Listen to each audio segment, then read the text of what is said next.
In this video, I'm going to be leaking a client group call going over fat loss plateaus, how to break fat loss plateaus, and how to adjust your food and even give your body refeeds, which each and every single one of my clients. So the purpose of this leaked group call is to show you guys, the viewers, the subscribers, what my actual paid for clients get when they come into our program. So we currently work with 125 men in 7 different countries, getting them to elite level body compositions. And in these group calls we do on Thursdays and Sundays, where we cover higher level topics, higher level concepts to educate and guide our clients on their journey so they learn the concepts of sustainability. And so in this group call, there's 33 different men from all around the world showing up on a Thursday night afternoon to listen to a group call, what me and our coaches have planned for them. So super excited to share with you guys this group call. But like I said, wanted to show you guys, the viewers and all of my subscribers who've been following me for some time now, what type of information our clients actually do get. So this group call recording is just going to be simple, no cuts, very transparent, and I'm going to show you the entire group call. So enjoy.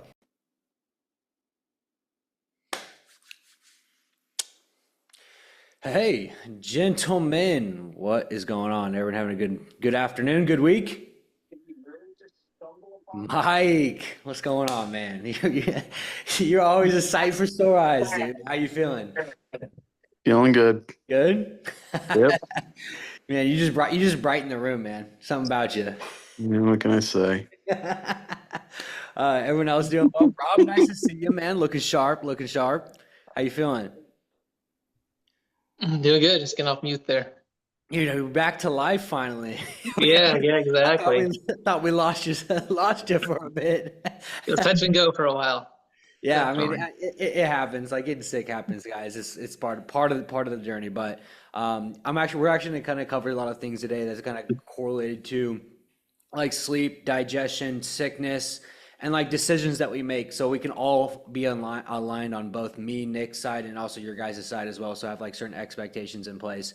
Because we're gonna kind of cover a pretty big one today, which is like fat loss plateaus, which is like like the world mystery. But we're gonna kind of cover some things from like objectively, like what we see from our side of things. And then also things that we can do from your guys' side of things as well. So it's gonna be a really good presentation today. I spent a lot of time like pulling certain situations that I've came up with in the past couple months, so we can kind of see like more logically kind of where everything is based. So we're going to go over like overall from like an adherence perspective and the importance of overall adherence, digestion, cortisol related perspective, because I know that's still a huge one.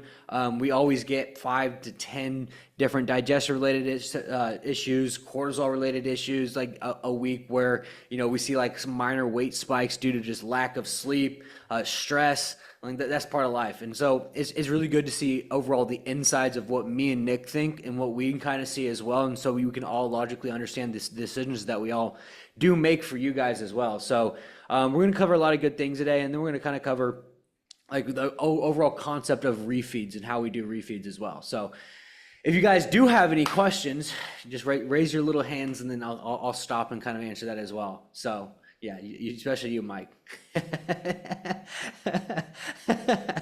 So anyways, yeah, let me pull up this chat real quick and then I'm gonna put it on my other screen. Let's see. All right, let's get right after it. Anybody had any questions right off the bat before we dive in? You guys hear me ramble for the next 30 minutes.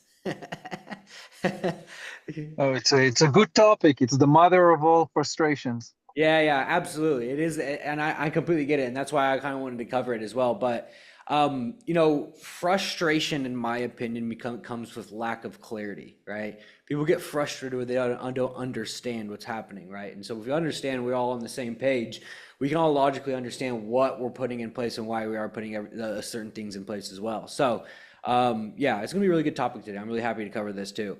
So anyways, we got a bunch of things to kind of cover today. We got some guys rolling in on the back end too.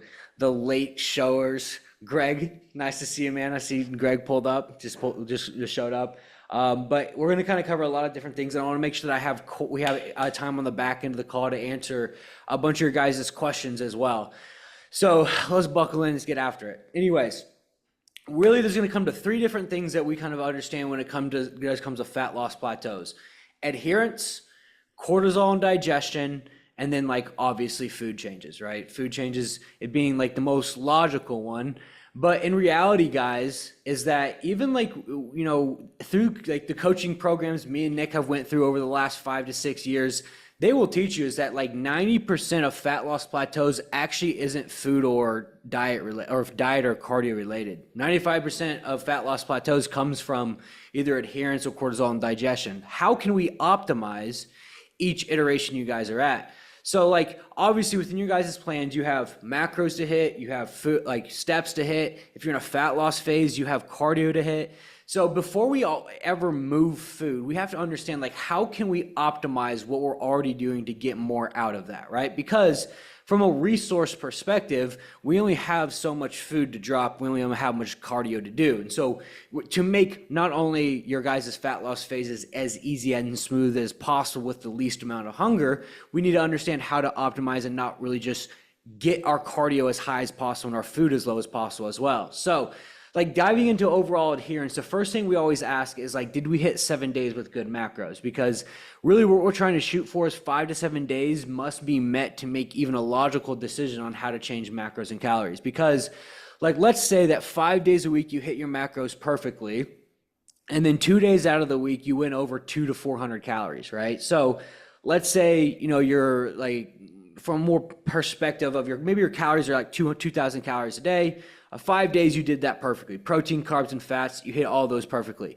2 days out of the weekend, you went over 500 calories. So you went over technically 1,000 calories over in the week on a weekly perspective, which then puts you over about 100, 200 calories on a daily perspective as well.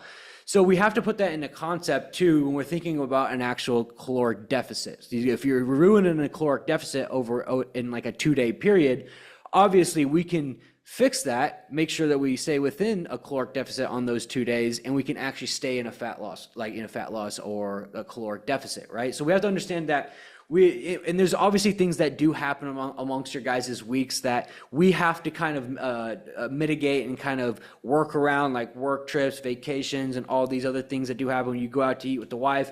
But this is why I say, like, we don't want you to not do these things, like go out to dinner with the wives like once or twice a week, but we do want to make sure that we stay within a caloric range, so we're at least staying within no calories associated. So did we hit 7 days of good macros, right? If not, if we're only at 5, it's like, oh, well, can we get that to 6 or 7?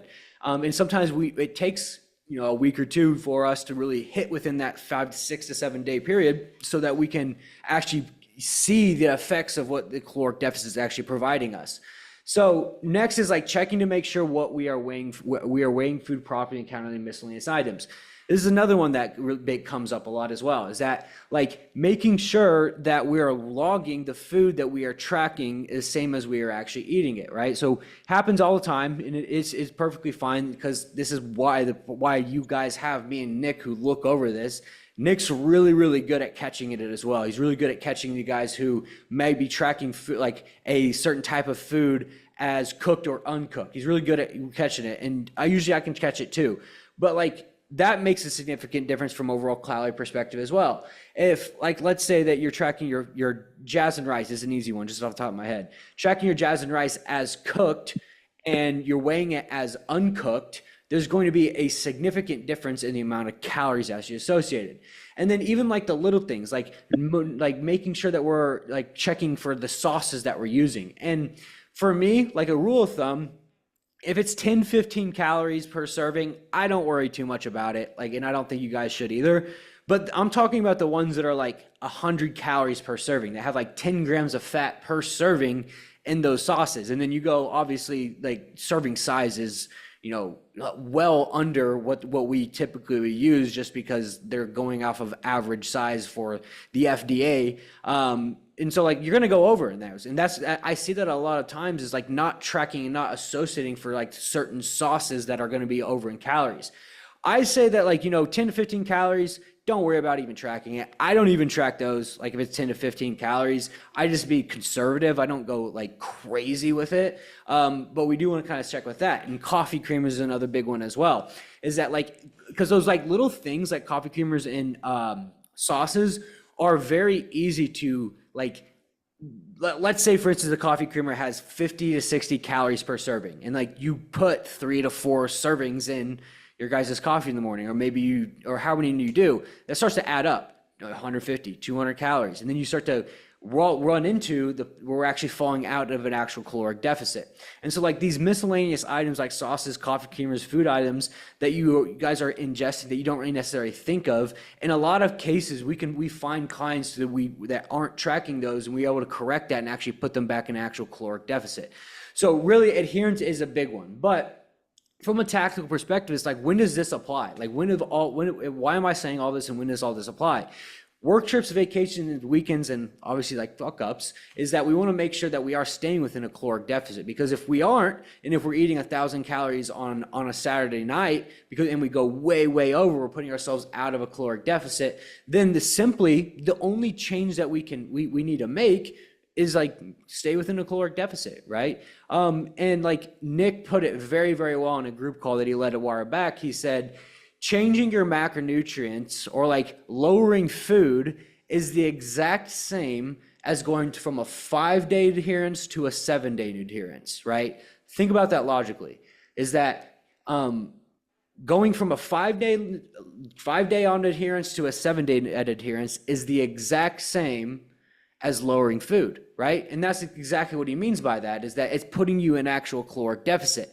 And so that's in a lot of cases when we see you guys are like 4 or 5 days nutrition, we say like, hey, like, let's see if we can hit like a 6 or 7 this week and see some more progress, because we're trying to put you into a caloric deficit rather than getting rid of the resources that we already have, which is food and more cardio, right? And so think about that, is that like, and it happens, it's like, it's going to happen. There's going to be days where like 2 days out of the week, like you got to get out on a work trip, you're on vacation, whatever it may be. Those things are going to happen, and that's fine.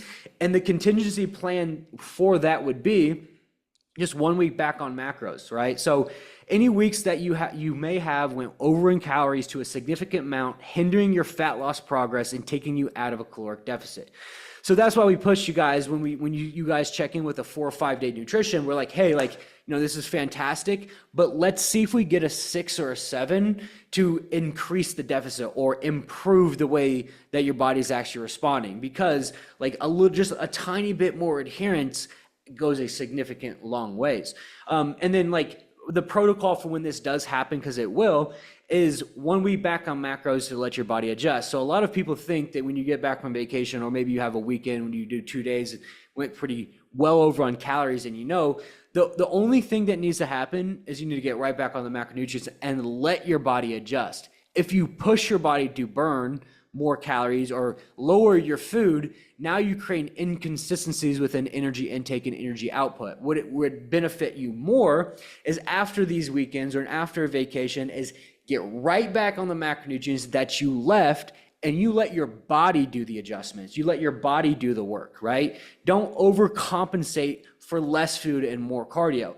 And, I've done this exact same thing myself for years on end, when you go out, eat too much, gain 5 pounds, wake up the next day, weigh yourself. You're like, God damn it. Like, and then you go do cardio, you lower your food. Like, I'm just not going to eat today. Well, like psychologically, first of all, that's creating very bad food habits and very bad relationships with food, because now that's when that yo-yo starts to affect, right? And you start to go up and down in food intake. You don't eat for a day, get super hungry, and then what do you know? You overeat again. So we don't want to create bad relationships with food either, because like, first of all, like your body's a lot smarter than you are anyways. So if you get back on the macronutrients, let it adjust, then, your body's going to adjust back properly to where that it should before you actually left. So like, that's like the vacation protocol. That's also what, like for work trips that do occur, that's exactly what we'll say is like, hey, like, let's let your body adjust back, and let's give your body a week to adjust back before we make any significant changes. But anyways, J-Rob, yeah. Yeah, so guys, what he's saying is 100% facts, because I've dealt with this working at the soccer fields on Saturday, eating a hot dog when that was all that was available. And I know that's poor planning on my end, or even being on a couple of vacations lately where I pretty much hit my macros, but traveling, you might have got a little bit on or off. And the guys were like, look, just stick to it as soon as you get back.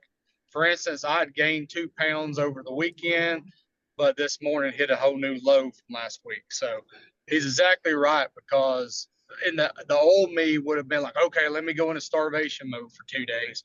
But the formulas that they got, and I've been doing this a long time with several different coaches and failed programs, it's spot on what you're saying, brother, and I appreciate you.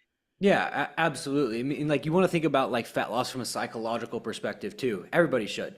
Is that fat loss is more psychologically hard than mentally hard. And like everybody here, like you guys know how to do stuff. You know how to go run. You know how to eat less food.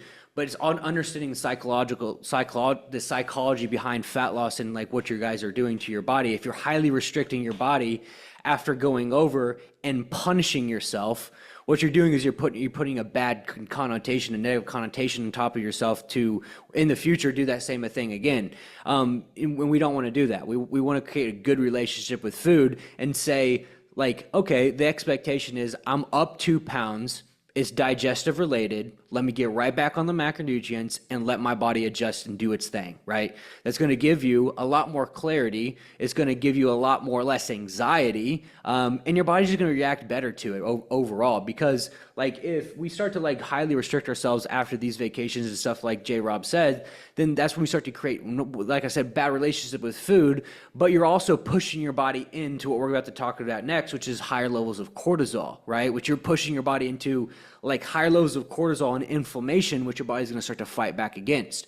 What you're better off doing is let your body play its course and let your body do its thing and just get right back on the macronutrients like nothing happened. So, and I appreciate you bringing that up, J-Rob, because I do think like, I mean, me and Nick, for instance, we have talked about this multiple times. We've struggled with it most of our lives as well. Growing up, that's exactly what I'd have done too. And I don't think there's enough people that actually teach the proper way of how to like balance everything out and not just go balls to the wall after like feeling guilty about something.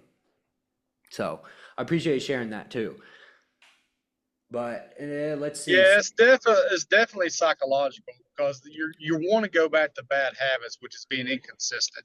Yeah. You already were inconsistent by getting off track, and too inconsistent really gets you off track. So just get back on track as soon as you can, just like with steps or the gym or whatever, because it's a 7-day look back. It's a 7-day look ahead. It's not a 1-day off track mindset. Yeah, absolutely. And your body is an organism that like craves homeostasis. It wants to get back to where it previously was.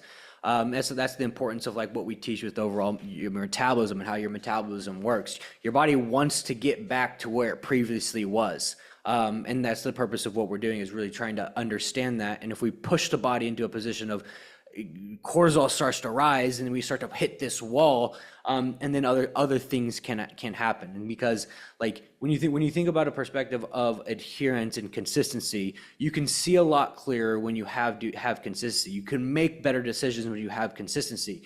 When you have things that are going everywhere, and like let's say you get back and you do all these cardio, you lower a bunch of food, now you're creating more inconsistencies on top of the inconsistency we've already had with like, obviously just eating more food. So like think about that. Remember that your body craves to be back where it was. It's better to get back on the macronutrients and let your body do its thing rather than getting, feeling guilty and then trying to do it yourself. But anyways, Sam says, what if you lack of adherence is being under calories as opposed to over? How does that affect it as well? It's the same concept. So I want you guys to understand that like your guys' metabolism is not just one set number. Right? It's not one set number. It is a subject of matter of what you've already been doing, what you've already been consuming. So if you well undereat a day like the previous day, your metabolism by nature is going to be lower the next day, right? Until you can slowly work those calories back up, or maybe you get back on the calories in your body, adjustment metabolically back to where it's been. So the same concept does apply to when you have been under eating, because like if you've been under eating, let's say for instance, let's take 2,000 calories. You've been eating 1,500 calories for 2 days straight. Well, by nature and by default, your metabolism is going to lower within those 2 days, right? And so we need to start thinking about hormones in your body, and your metabolism is not just one set number, right? It fluctuates day to day based upon what you've been doing, how you feel, energy levels, XYZ, and it's going to adjust based upon that as well. So that's why we say is like when we instead of under eating on calories, if you overeat, get back to where you were, and so your metabolism can adjust back to where it was previous to that. And the same thing applies with under eating as well. And so I think like the biggest thing that I've learned over the course of the last 6 years of studying more of like biomechanics and more metabolic processes, and that is like it's not one set number, and that's neither is like maintenance calories, right? And so like maintenance calories is subject to also what you've already been eating. And just so is your overall metabolism, right? So when I used to work as a nutrition consultant, there used to be guys that came to the testosterone clinic that we're sisters companies with. They would get their blood work done all the time, and there'd be a standing joke on the guys who got their blood work done on Mondays because their testosterone and liver enzymes were shot. Well, why do you think that is? They spent the last like Saturday and Sunday, getting drunk, and then go and get their blood work done, and all their blood work's out of whack. Their lipids were out of whack, and their testosterone was lower, and it's because it's subject to what they've already been doing. They've had lack of sleep, a little bit more alcohol in their system, and so it actually starts to decline what they actually see on the blood work panel. But that's a dictator of directly what I'm explaining when it talks about like overall metabolic process, and like how that like if you lower food or raise food, they can create inconsistencies as well. Anyways, Nick, you want to add to that? Yeah, so that's you nailed it there. One thing, perspective I just want to give you guys is a lot, and I forget because we've been doing this for so long. It's hard to I forget that this is still something that people struggle with. So let's say that I'm gonna throw out numbers there. Let's say 2,100 calories is what you've currently metabolically adapted to. And let's say that you're in a cut. Okay. We've taken you from 2,500 calories to 21. The priming phase isn't just a fun, thing that we do just to like say, hey, you're getting more food. It is so we can metabolically get you up to a higher threshold. So let's say you're at 2,500 calories. We took you down to 2,100. Okay. And let's say that you just, by default underate the 2,100 calorie mark that we have set for you. Let's say for 2 weeks, you've been under eating at 1,900 calories and we did not know. Or just, you mentioned, hey, 3 days tracked under 8. What that means is that now you are metabolically adapted to 1,900 calories. So if we said, hey, if I said, hey, Coach Adam, I want you to get back on your macronutrients. I need you to hit 7 days at 2,100 calories again. That would be essentially putting you into a 200 calorie surplus from where you're currently metabolically adapted to. You've downregulated to 1,900. Okay, or I'm sorry, yes, to 1,900, because that's what you've been like unintentionally under eating with. So that's why it is so important. And one of the biggest things, this is why vacation it's so easy for us to say, hey, get back to it, because more than likely you will be over consuming on calories, right? So this is something I always recommend, is that worse comes to worse.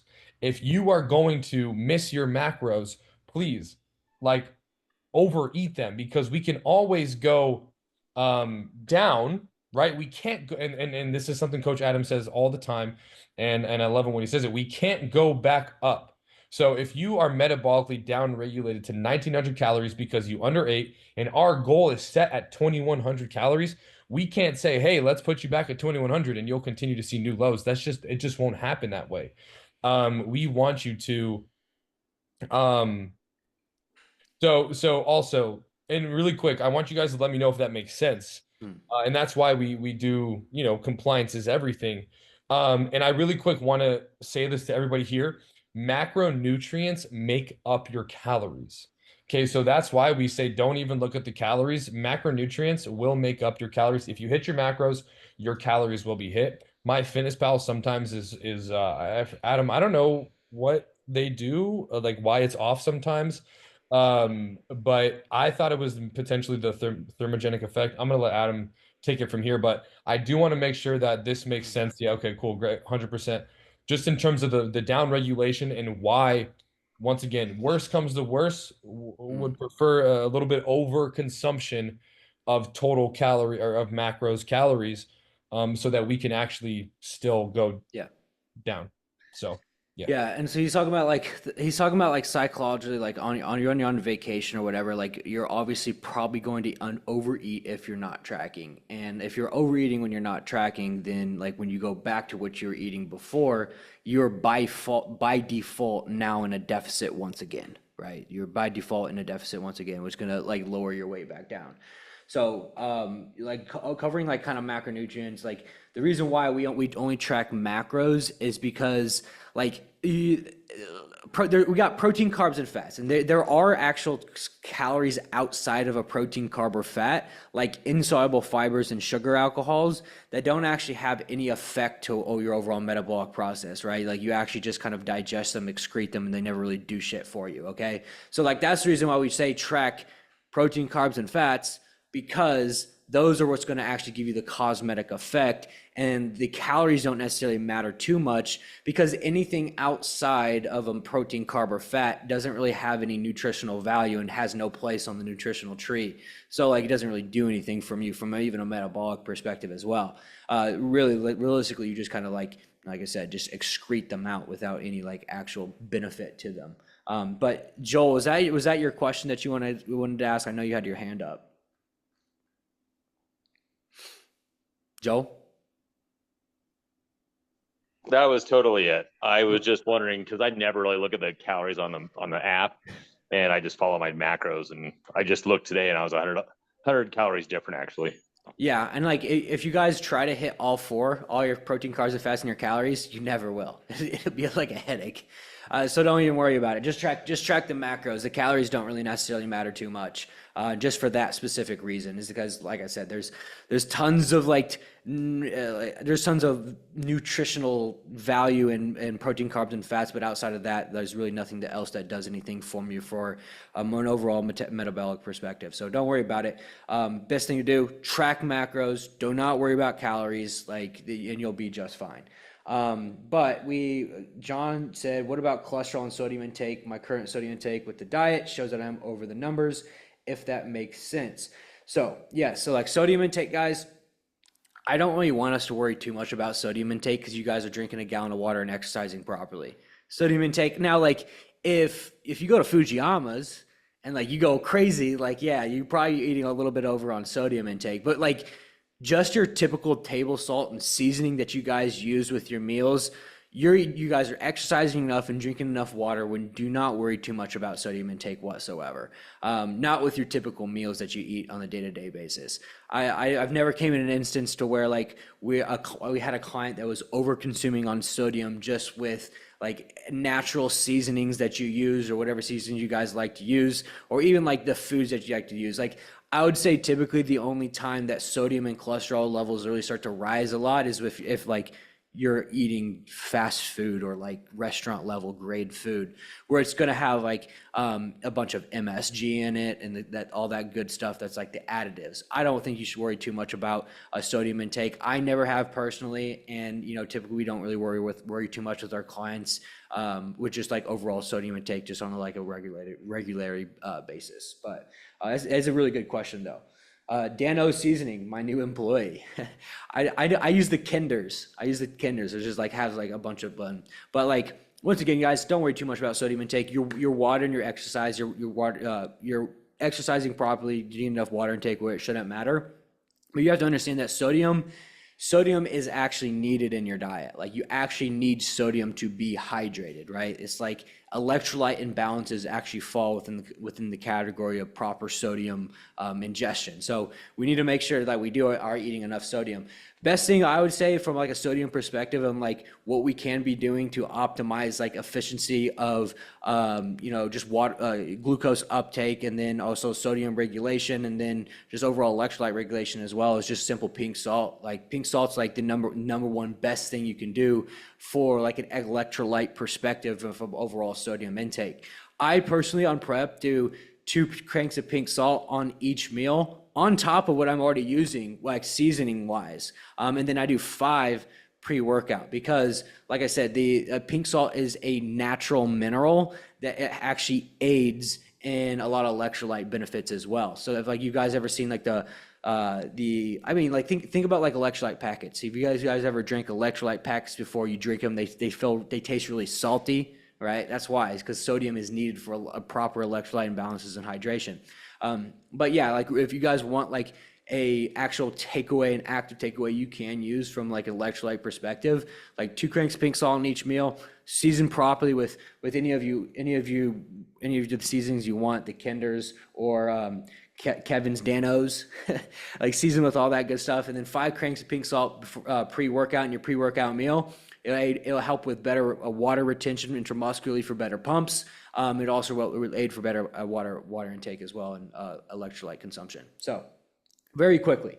But anyways, like kind of moving on, because we kind of covered this topic, which is this one's going to be even a little bit bigger one. So I want to kind of move through this pretty quickly, is overall cortisol and digestion, right? So on top of adherence, we have cortisol and digestion, which honestly is even bigger one, to be honest. I think this is probably the one that really gets overlooked to a significant amount, even more than overall adherence, because you guys are pretty damn good at adherence. Like honestly, I don't think we have any one client out of the 120 live guys that we have who like regularly checks in on a basis that doesn't like hit 5 or 6 days on their nutrition. So really typically like where we see a lot of things come in is overall cortisol and digestion, and understanding the two and understanding what's happening when that we do have cortisol and digestion. So like really you have 2 types of cortisol. You have psychological and physiological, right? So it's like stress, like we talked about like last Wednesday, psychological stress, and then more like body stress. And like we have digestion, which is like bloating, bowel movements, more, and then we have some active takeaways you can use for digestion as well. But like we have to understand is that cortisol, for instance, will raise your water retention. You'll see like actually like a little bit of spike in weight from overall water retention perspective when we have higher levels of raised cortisol. So like whether it's physical, like on your body, or like emotional, psychological on your mind, you are going to see spikes in cortisol that will inflate actually the scale. So will digestion, right? So like some things that we can use obviously for like cortisol perspective, like we talked on Wednesday in very, very good depth. If you guys didn't watch the group call on Wednesday going over cortisol, I would highly recommend that. But for the purpose of like overall simplicity for today, like managing cortisol is really going to come down to like sleep, like making sure that we're getting good carbohydrates in to reduce that, and just like practice daily things that is going to help like ease your mind, right?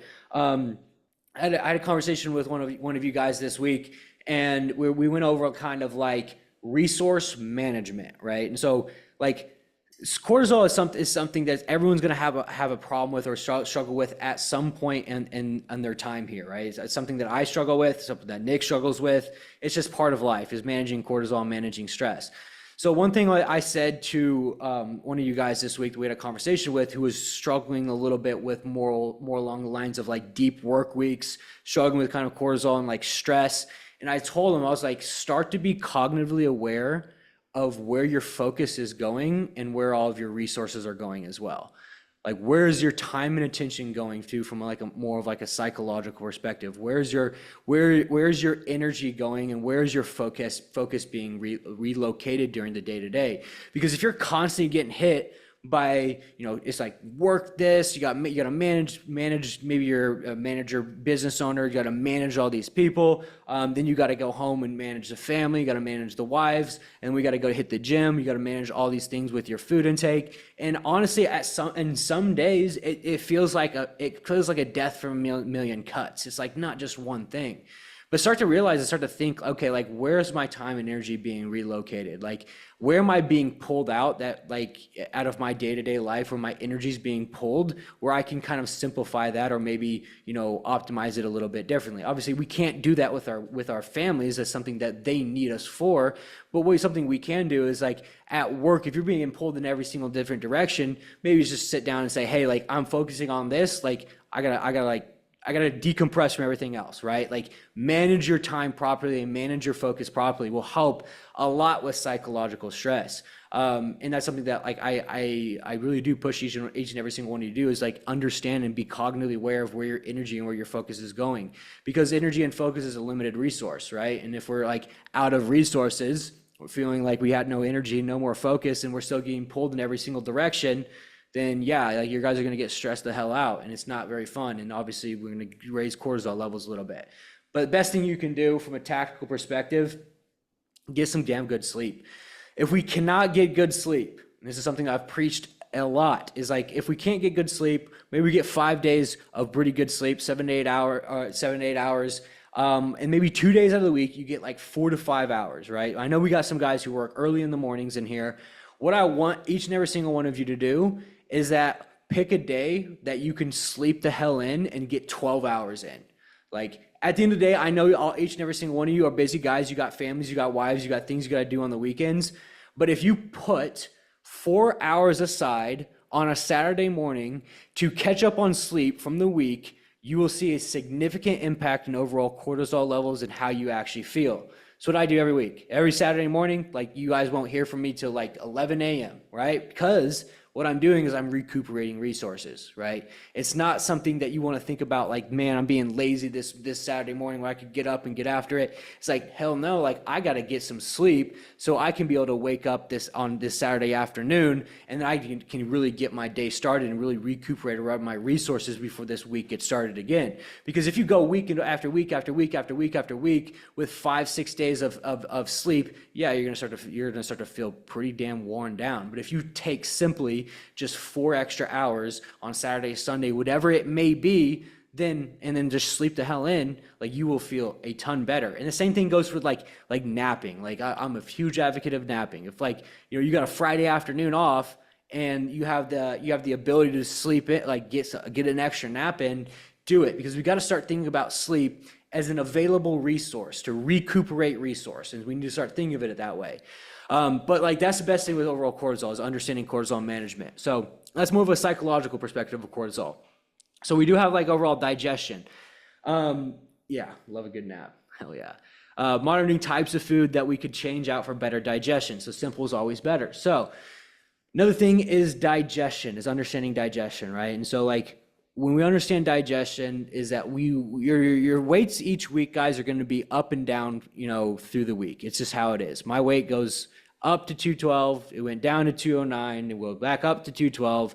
So like we manage and we actually look over the actual accumulative data of the week. Like how is the trend going?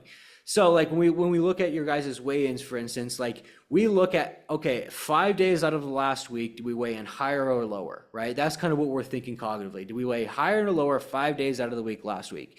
When it does come into effect with digestion is that if you are somebody who maybe eats super, super late at night, yeah, there's going to be a good chance that you're going to be up 2 to 3 pounds the next day because you haven't always fully digested things. If you're somebody who maybe on the weekend went well over on fat intake, it's like the next day you could weigh up in weight because fat intake's going to spike your weight a little bit just because it's very slow digesting. So like really when we're thinking about digestion, it's like understand this, guys. It is physically, scientifically impossible to gain 1 pound of body fat overnight. Like it's impossible. It's not even scientifically possible to gain 1 pound of body fat overnight. So every time you guys weigh in a pound heavier the next day, like start to think about that. Think about cortisol and digestion. How's my digestion? How's my cortisol? Because you're not gaining fat, right? It takes 3,500 calories to gain 1 pound of body fat. And unless you guys are eating 3,500 calories over what you're already accustomed to for the day. So if your plan has 2,000 calories and you eat 5,500 calories, okay, like maybe we start to think about maybe that is body fat. But you know, like unless that happens, it's not body fat, guys. It's cortisol or digestion, and your weigh-ins are going to be up and down each week. So things we could do to optimize digestion: fiber, 20 to 30 grams, water, really important, walking 10 minutes post meal, single ingredient foods.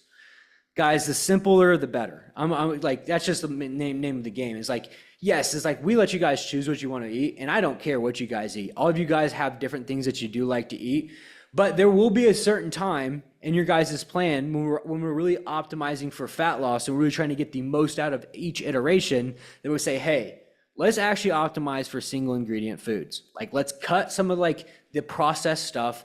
I know some of you guys are on this right now. Let's just eat the jasmine rice, cream of rice, rice cakes, and fruit. And just optimize for one certain set of the glycemic index, which is going to optimize to how your digestion flows, right? So yeah, like when you guys' metabolic priming phase, we're pretty flexible about what you guys like to eat, because I like to have you guys eat what you want to eat so you understand flexibility. You don't feel like you're like psychologically on an actual like dieting plan. But when we get pretty low in calories, there will be a time when we're like, hey, let's actually start to cut some stuff out and let's start to optimize. Because like I said in the first opening lines of the presentation, is that we always want to think about how can we get more out of each iteration before we start to get rid of resources, right? So single ingredient foods. Also, is like protein bars is like great. Like I said, metabolic priming phase, we use protein bars. I know a lot of you guys love protein bars. Perfectly fine with that. When we start to get in a fat loss phase and we hit a fat loss plateau, we might cut out protein bars, because the seed oils, in a lot of cases, when you're in a fat loss, in like more of a fat loss phase, will like hold your weight a little bit, right? Just from like overall metabolic perspective, and the unhealthy matter of overall seed oils will hold your weight a little bit as well. And when we talk about like metabolically healthy foods that we kind of talked about last week, you know, really metabolic healthy foods are going to be simple ingredient foods, fats that are high in polysaturated and monosaturated fats, and just like the simpler the better, right? So like, I don't want you guys to go out and think like, oh dang, like I have to eat just rice and, you know, chicken and for like X amount of time. No, like we'll tell you if we think that's going to be best for you, right? Because we're not only thinking about what's best for you physically, me and Nick are always thinking about what's best for you mentally as well. It's like, okay, how can we get each and every one of you to stay on plan and be comfortable as possible for as long as possible? So like, we get it. It's that like, nobody wants to come in here and then for 6 straight months eat chicken and rice. I don't want to do that. Like, I don't want to do that either. So like, I don't want you guys to overthink certain things and things that you have to do. So these things that I'm telling you is like, if you want to, great. If you want to cut your protein bars, you want to cut your single ingredient foods, by all means do it. That's great. But like, we will tell you if we think it's best for you, right? And if you want to do it ahead of time, and they're like, yeah, I'm fine with that. I don't care. And I don't think Nick does as well. But I'm just bringing this up because does happen when we do come into a fat loss plateau. And then like from overall digestive perspective is spacing your meals. So like, you know, we can talk about the OMAD, the 1 meal a day. We can talk about like 3 meals a day. Like, to be honest, like the less calories your body has to digest in a specific time period, the easier your body's going to digest it. So right now I'm eating 6 meals per day. It's a little excessive. Like this, obviously, like what it looks at like the top level degree of things is like, you know, 6 meals per day is typical bodybuilding type stuff. But like, honestly, 4 to 5 meals a day is going to be more than optimal. Like 4 to 5 meals a day is going to be more than optimal. So space the calories out enough to where your body's simplifying digestion. Because think about what your body is doing if you're digesting 200 to 300 calories versus 500 to 800 calories. It's going to take a lot longer for your body to digest a higher amount of food. So if you have more frequent meals, it's going to be easier for your body to digest that food. And so that's just very typical thing that we see. And like I said, in certain cases, like we will tell each one of you is like, hey, let's try this, or like, let's try this. Like, let's see if we can optimize for, you know, 4 or 5 days of meals a day instead of 2 or 3, and so we can get better digestion. And all these things do happen. And that's why it's personally our job to like watch each and every single one of you, how your body reacts, how you feel, and to make these type of decisions on what is best for you. But like I said, I want to bring it up in every certain sense so we can actually see really the insides and outs of the decisions that we do make. But anyways, protein ice cream, yeah, good. I think like from like a protein perspective, guys, it's like your overall protein powder. Well, like you got to understand, like protein powder it's a great supplement. It's the most bioavailable form of protein when it comes to like the amount of protein you actually digest that actually gets consumed through your digestive tract. But we always have to understand that it's not an actual complete protein. And when I mean that by a complete protein, it's a complete protein that is a protein that has all 7 amino acids. So like beef, chicken, meat basically has all 7 amino acids, is categorized as a complete protein. Protein powder, for instance, is greatly bioavailable, yes, but it's not as complete as a protein. So in a tactical perspective, why am I saying this and how should you guys take this? For instance, I'm 1 protein shake a day, and even on prep, that's what I do. 1 protein shake a day. Two on my off days, maybe I'll drink 2. But like 1 to 2 protein shakes a day of protein powder, all good. You guys are fine with that. Any more than that, I think that we can kind of probably typically optimize for maybe an actual more of a complete protein. Complete proteins are going to make you feel more full. They're going to make you feel more satiated, make you feel like you're eating more. So I think protein powder is like a fantastic supplement. I think each one of you, if you want to, should be having a protein powder just as a supplement. I think 2 would be the max. 3 is a little bit excessive. And like if you're somebody who's super hungry, like just simply eat all your protein instead. As simple as that. But anyways, Greg says, what's a good protein powder? Put that in the Slack channel of food, and you'll get like 20 different recommendations in a row, Greg. I like the Ghost protein, and we could go back and forth all night. I know everybody's got like their best favorite protein, but yeah, throw it in the food channel on Slack, and you'll get like 10 different opinions all at once. But anyways, cortisol and digestion. Does anybody have any questions underlying that as well? We're kind of all on the same page with that. Good. Perfect. So like understanding this from more perspective of what me and Nick do is like we start to look at this before, right? And I want to show you guys some actual screenshots of clients that this has actually happened to. So this is Joe Starter. You guys have seen him. He's like stupid lean. But anyways, Joe, for instance, this is like this is a complete dictation of overall digestion, right? So like, for instance, Joe, like I think he was kind of plateaued out almost, I think this was like 3 weeks right here. 3 weeks right here, and then 185. What we did was that we told him, this is exactly what me and Nick told him, was like, hey, let's simplify your digestion. Let's optimize for a cream of rice pre-workout, and then we can also move some of your food up in the day so you're not eating super late at night. And then we see a huge decrease in his actual weight and how he progressed in his overall weight. And this is kind of the importance of why we bring this up, is because like we didn't really necessarily change too many calories here. I think we maybe changed like 25, 50 grams of carbs over this entire period. But what we did is we started to optimize for digestion, and he actually dropped a significant amount of weight. So, and here's another really, really good one. I know we've talked about this before, is our very own Doug. Is like, this happened to Doug with overall cortisol management. So Doug, works 72-hour, shifts sometimes, and sometimes he doesn't get great sleep. And so that's a really big conversation that we had to have with him. But basically, he went through this period where he worked for 72 hours straight. His cortisol was actually absolutely through the roof. We sat down with him and we're like, hey, we've got to get you to rest more. We've got to get you to sleep more. And look what happens when we actually started to do that. He dropped 15 pounds in almost 4 or 5 days. So obviously when we start to think about that, it's like, okay, like what happened there is that his body was so inflamed that he was also getting lack of digestion, right? And so when your body gets high levels of cortisol, you can start to experience like digestive related issues in digestion, because a lot of that does correlate. And so like this is a clear example of what happens when you have very high levels of cortisol. Maybe you've been up for 72 hours, you just are extremely inflamed, and we've got to get you to rest. We got to get you to eat a little bit more carbohydrates. We got to get your body to really just settle down. And you'll see weight decreases like this, like 15 pounds in a few days, which it's like, it's absolutely insane when you put it like that. But when you actually can see the days apart and the strategies that we used, you can kind of start to understand.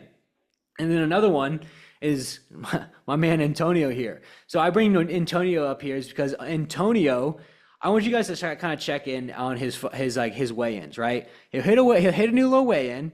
He'll go up a little bit. It would go down, and then he'll get way down and get dropped really low. go up again, and then drop really low. So do you guys want to know what's happening in between these low weigh-ins?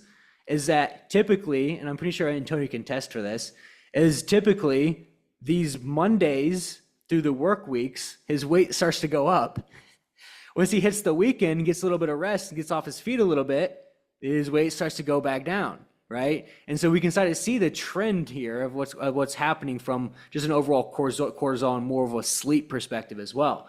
And like, you know, I'd love to hear, like, Antonio, I think you are in here, but like how kind of explain the kind of the process of what we did for you as well. Yeah. Yes. Usually during the weekdays, I sleep less than 6 hours. Usually like 5 hours, 30 minutes, 5 hours, 40 minutes. It's very hard for me to sleep more, although I've tried, of course. But in the weekends, it's usually 7, 8, sometimes if I have the time, 9 hours. And then that's exactly what happens. It's just when I see it like 2 or 3 pounds less one day from one way into the other. Simple as it. And, you know, I try to keep, you know, to maintain the macros, to hit the macros every day, including the weekends. So it's not a matter of macros most of the time, no? It's usually, yes, that I get better sleep.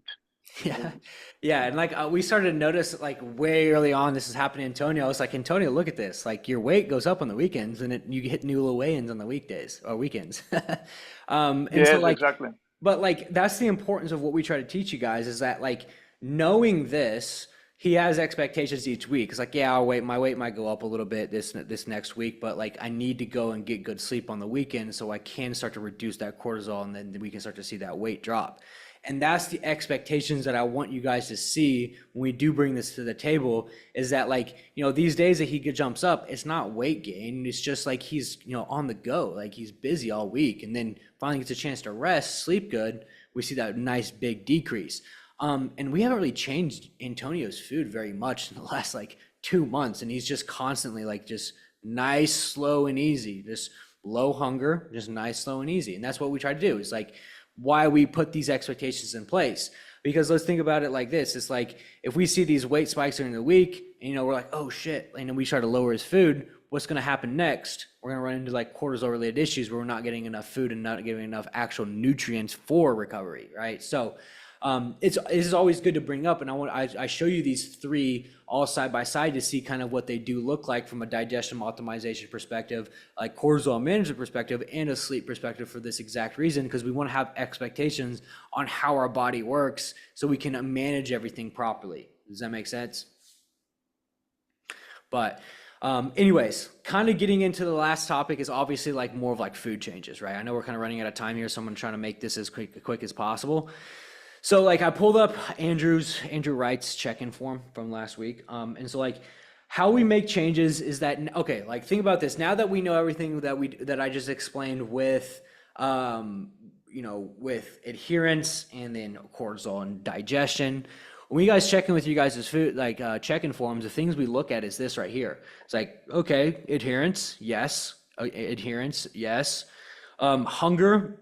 If his hunger is high, is like what we can understand is that one is that our body's burning food pretty good. Like our body's optimizing for food. Our body's, you know, really getting food, burning food at a high level. And then how many days a week did he eat nutrition? 6.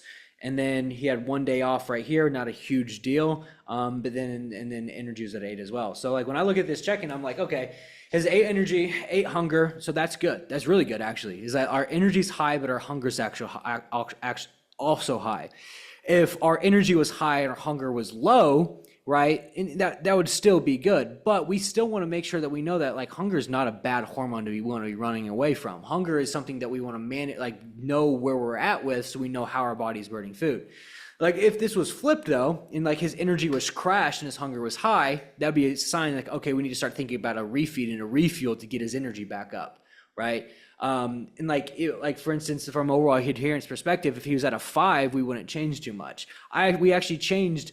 Nick actually changed his food intake up 25 grams this week, and we changed it because like he looked good, his weight was stable, was maintained, adherence was there, hunger was good, energy was good. Okay, that's cool. Like, let's give you more food and kind of try to see if we can get this hunger kind of to manage a little bit as well. But like the rules that we abide by is that we only make one changes once a week, one simple, small changes once a week. So there is caveats behind this too, is that like sometimes we will change food and cardio ever so often when like it doesn't come to context that we need to, but really what we try to do is make small, simple changes once a week.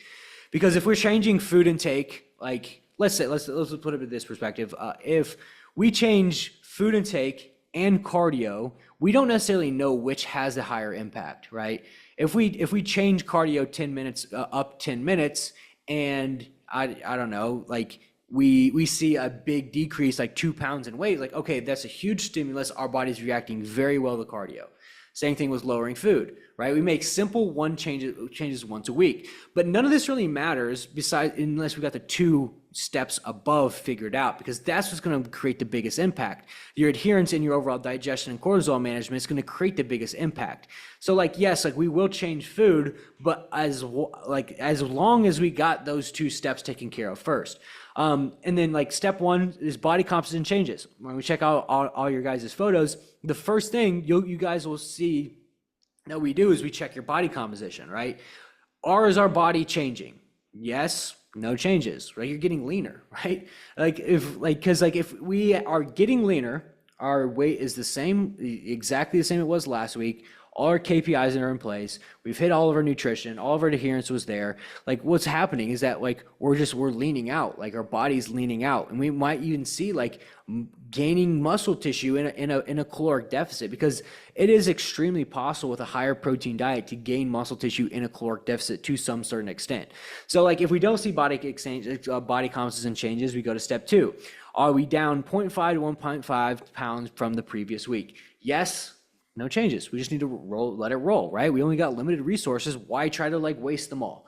So like the one thing I want you guys to understand is that like the bigger the changes that you make, the harder it gets on your body, right? So like for instance, when we start you guys off in a fat loss phase, we might start you off with 400 or 500 calorie deficit, but like typically after that, it's like minor adjustments. Why is because if like the harder you actually cut, let's say that you lower 1,000 calories, the more impact you will have significant wise to how much hunger that you actually experience, right? So like when you make hard food adjustments, you make hard consequences. So whether like you go out and you do a bunch of cardio at once, like think about that from that perspective, you're depleting your body and your hunger is going to spike, rather than doing a sustained amount of cardio, X amount of times per week. Now you're managing that properly. It's the same thing with lowering food and raising cardio, right? If we lower the food too hard, too quick, that's when our hunger starts to spike. We don't want that. If anybody here has tried like the low carb diets or like a very low calorie deficits, you can attest to that, to where you get really low in calories really quick, you lose 15, 20 pounds, then you get absolutely hungry, and then what you do, you just gain the food back because your body's adjusted, your metabolism is adapted to a lower calorie amount, and now you're so hungry that you can't sustain that low calorie amount. Happens. So like if we are not down 0.5 to 1.5 pounds, we just do a food decrease, 100 200 calories, or increase 10 to 15 minutes of cardio. So step 3 would be no changes after 2 or 3 is when we would add maybe a refeed day of 100 grams of carbs. So we can do 2 separate types of refeeds, right? So we do a 1-day refeed, a 2-day refeed, and a diet break, right? And so let's say that we don't see body composition changes, weight hasn't changed too much, and the caveat between these step 1 and step 2 is like we're starting to get lower in calories. We're starting to get limited available resources, right? Lower calories are starting to get low. Our energy levels are starting to drown out a little bit. Our hunger is starting to go up a little bit, and you start to see the check-ins kind of switch a little bit. And what I mean by that is that you start to see hunger go up, energy levels go down, and maybe even like we get notes that like, yeah, my strength isn't as good this week. So what that cognitively tells us, if we're getting to a low calorie amount, is like we need to prepare for a refeed here soon, refuel body glycogen cells, right? So like the reason why we do carbohydrate refeeds, for instance, is like the same thing as like what we do with the metabolic priming phase, right? Is that like we give you guys more carbohydrates to influence metabolic structure and to raise your metabolism, right? So we talk a lot about like thyroid hormone. I posted a reel today that kind of explained what T3 was. T3 is the active thyroid hormone that actually transverts a lot of the active thyroid hormones that you guys have that actually influences where your metabolic structure lies. And T3 is directly correlated to carbohydrates. So in a lot of cases, when you raise carbohydrates like we do with you guys, or raise carbohydrates in a refeed, you can boost T3 levels for the course of a few days, which can in a lot of cases kind of skip you past a fat loss plateau. And like the guys who have went through this, we've done this with, where we've given a refeed, you hit a new low weigh in the next couple of days, you can attest for it as well, is that like one, you recuperate a lot of resources, you eliminate cortisol and digestion with more carbohydrates, and we start to see a new low weigh in. So if this works, we just kind of roll you through to the next week. It's like, okay. And then as we start to go, we might see a spot where we give another refeed, it doesn't work as well, right? We're getting low in calories, you're under 2,000 calories, and we need to start to think about, okay, like energy's getting drowned out a little bit. We've tried a refeed day, didn't really work too well. Let's try a 2-day refeed next, because this would be like the next step. So like the difference between a 1-day and a 2-day refeed is that a 1-day refeed will, in a lot of cases, like kind of skip you past a fat loss plateau, but a 2-day refeed is a lot more hormonally beneficial, right? It's a lot more hormonally beneficial to get 2 days of a refeed and maybe lower cardio just a tad bit to recuperate a lot of the resources rather than just a 1-day refeed. And so like we'll run you guys through this when the time does comes when we actually do this. But like when we start to want to look for a refeed is when, you know, we start to feel major fatigue. Like when I talk about fatigue, not energy levels drowned, like you guys will know, it's like it feels like almost like you're walking through sand. Like that's what fatigue feels like. And why that is that like we've just depleted the body so much of resources, and like we've got to get it more carbohydrates to reduce this inflammation and reduce all this cortisol. And so like we can do a 2-day refeed. And then if in the case we do a 2-day refeed, or maybe we get to the point where we're extremely low in calories and we need to actually do a diet break, right? So a diet break is an actual week where you cut cardio, you add food back, and then we actually give your body an entire week to recuperate resources, right? So like, and we've done this with, I mean, I think there's probably like 8 to 10 guys in here currently right now who we've done a diet break for that's actually helped tremendously. And we've like crossed fat loss plateaus, and, you know, we've been able to recuperate our resources. So like, let's say from a cognitive perspective that we get down to like 1,800 calories, which is like, you know, pretty low. Our energy levels are getting down. We're starting to feel a lot of major fatigue. We try like a 1-day refeed, and like it helps a little bit, but not to an extensive amount. So we're like, okay, let's actually pull back. As you've been dieting for, I don't know, 8 weeks, 12 weeks, like we need to actually recuperate a lot of resources, time, attention, energy, and focus. And so we can actually get back in to an actual caloric deficit. So what we'll do is we'll add maybe 100 grams of carbohydrates for a week straight, and we'll cut all the cardio, right? So 100 grams of carbohydrates is usually is typically 400 calories. So let's say 2,200 calories, and we'll just watch how your body responds, right? Your body, like you've already got to the point where you're feeling major fatigue, and that we know that this is a good decision based upon your energy levels and influencing how you actually feel right now. So we'll give an entire week of a diet break to see how your body fluctuates.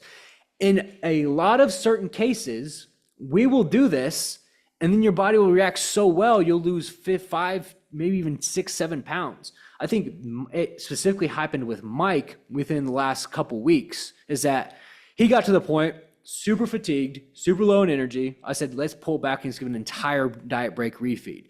Hit a new low at 192 the week after, and I said, okay, like your body's liking this. Like, let's see if we can actually get carbohydrates up just a little bit more, right? Let's see if we can inch these up a little bit more, because as Coach Nick has mentioned before, when we think about the bathtub analogy, is that like when we give a diet break, what we're doing is we're trying to refill this bathtub back up, right? And if we start to lose weight, start to recuperate resources, we start to look better, feel better, and have more time and attention to actually focus and just feel better.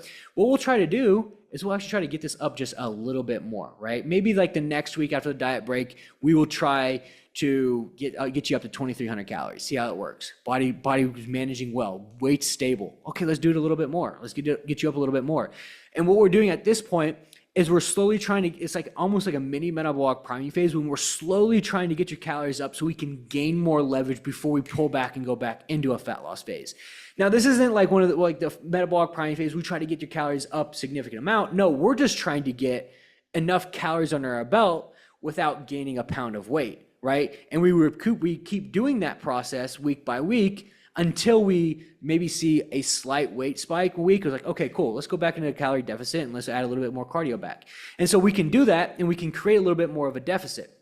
We did this with Mike, we did this with Mitch, and we've done this with Antonio. I think we've done it for multiple guys in here as well. And it works every single time because it's predictable based upon how you guys feel, how you look, how your check-ins are looking. We can do this. We can recuperate a lot of the resources. We can reduce a lot of inflammation. We can improve digestion from step 2 above, and we can recuperate a lot of resources so we can utilize that and actually create another logical deficit again, right? And so, like, you know, we did, like I said, I think we did this with Mitch where we got him up a good amount of calories. This worked significantly, and we actually just lowered them, like raise them again so we can actually have enough room to actually lower them back down once again. Right. So that's the 3. And I know I kind of covered that last bit pretty quickly. I wrote this out a little bit longer than I thought I did. But anyways, does anybody have any questions about like the presentation today? I know I covered a lot, but like I said, I want to make sure that everybody here like understands and like has expectations of what me and Nick are trying to do for you guys' programs and like the decisions that we make, right? Because I know that like some days, for instance, you know, you hope to like get your calories up, you hope to see a food change, and like we say, hey, like let's roll through this week, and that's because of like these things right here, is that we want to change food or cardio last. That's the last thing we want to do, is because like that's a limited resource. We always want to optimize before we maximize, basically. So like I said, I wanted to bring this up today to understand everything from the concept of the expectations we have and the kind of logical decisions that me and Nick make on each one of your plans on a week-to-week basis. But like I said, I definitely do want to open up the floor tonight and make sure that we answer all your guys' questions. So, does anybody have any questions over kind of fat loss plateaus, adherence, cortisol digestion, food increases, decreases, and refeeds? No? Just crushed it? Like you just like mic drop, you guys are like, hell yeah, good stuff. Hell yeah. Hell yeah. Dude, yeah, I appreciate that. And like I said, I like getting all of us on the same page. I think it's good to have communication. I think like where a lot of coaches could do better in the industry is just having better communication on what's happening with you guys and understanding where you're at. Because like we're on this journey with you, like we're walking hand in hand with you. Like we're not trying to tell you where to go. We're trying to show you the way. Right. And so like we always have to have that good, clear communication, between all of us to make sure that is possible. And so, anyways, anybody have any other questions, any other concepts you want to cover before I let you guys get out of here? I'm sorry I took a little bit longer than expected today. Is that your mic, Mike? Is it? Well, anyways, I appreciate you guys for showing up today. You guys have been crushing it. Let's finish out this week super strong. We've started the week really, really hot. I don't know where Will Bartholomew is, but holy hell, dude! Like, where's that guy? Like, somebody send that guy a message. But yeah, you guys have been crushing this week. You know, John, you look amazing, man. Like, absolutely freaking amazing. Antonio, Nulo weigh-ins. Everybody, crushing this week. So let's finish this week strong. Let's come together as a community and make this stuff happen, because you guys are the 1%. And I appreciate for being part of your journeys, and just appreciate you guys having being here. So anyways, let me guys know if you need anything. It's a good rest of the week. Let's crush it. All right. See you guys. Yep. Thank you.